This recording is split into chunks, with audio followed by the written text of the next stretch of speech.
अर्जुन को अपनी बाण विद्या पर बहुत ही बड़ा अभिमान हो गया था। भीम भी अपने बाहुबल पर किसी को भी कुछ नहीं समझते थे।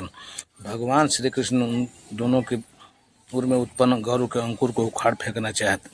मुरलीधर श्री कृष्ण अर्जुन को गंधन मादन पर्वत पर भेजा और उनसे कहा कि हनुमान जी को अति शीघ्र बुला लें। अर्जुन ने वहां जाकर ध्यानस्थ महावीर जी को देखा और उनका ध्यान भंग होने पर उन्हें भगवान श्री कृष्ण का अनुरोध बताया। पवन सुत श्री हनुमान जी ने कहा, मैं तो श्रेष्ठ धनुर्धारी श्री राम का अनुचर हूँ, पहले मैं उन्हें स्मरण करूँ, इसके बाद द्वारकाधीश जी के दर्शन के लिए चलूँगा। राम को धनुर्धारी शब्द से अलंकृत सुनकर अर्जुन आग बबूला हो गए और उन्होंने हनुमान जी से कहा कि राम को धनुर्धारी कहना हमारा अपमान है। श्री राम यदि श्रेष्ठ धनुर्धारी होते तो सेतु बंधन रामेश्वर में पत्थर का पुल न बांध कर केवल बाणों का ही पुल बांधते। मैं यह कार्य कुछ ही पलों में करने में समर्थ हूँ।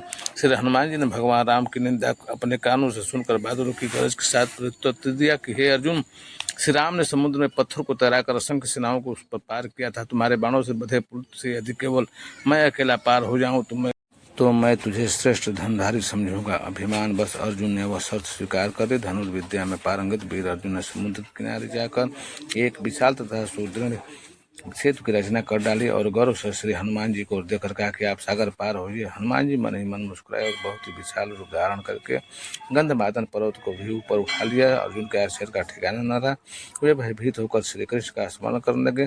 गोवर्धन पर्वत को अपनी उंगली पर उठाने वाले श्री कृष्ण वहां अति शीघ्र आए और कच्छप का रूप धारण करके पुल के नीचे बैठ गए। जो ही श्री हनुमान जी ने उस पर पैर रखे, एक खून का फवारा बह निकला। पुल भी छिन्न भिन्न होकर बहने लगा। श्री हनुमान जी पुल से बाहर चले आए और खून के फवारे का रहस्य में उन्हें देर न लगी। कच्छप रूपधारी श्री कृष्ण ने प्रकट होकर उस रहस्य की पुष्टि कर दी। भगवान श्री कृष्ण की नासिका से उस समय भी रक्त का प्रवाह जारी था। भगवान श्री कृष्ण की दशा को देखकर अर्जुन तथा महावीर जी को बहुत ही कष्ट हुआ। अर्जुन अपने घुटने टेक कर रोने तथा गिड़गिड़ाने लगे। श्री हनुमान जी ने भगवान श्री कृष्ण के चरणों को पकड़कर क्षमा याचना की। भगवान ब्रज किशोर श्री कृष्ण ने अर्जुन को बताया कि हनुमान जी साक्षात शंकर के ही अवतार हैं और हमारे और श्री राम के मध्य तनिक भी अंतर नहीं। मैं ही श्री राम हूँ और ये हनुमान रूपधारी भगवान शंकर हैं। यह वृत्तांत सुनकर अर्जुन ने महावीर जी को शीश नवाया तथा अनेक प्रकार से विनय करके क्षमा याचना की। जय श्री राम।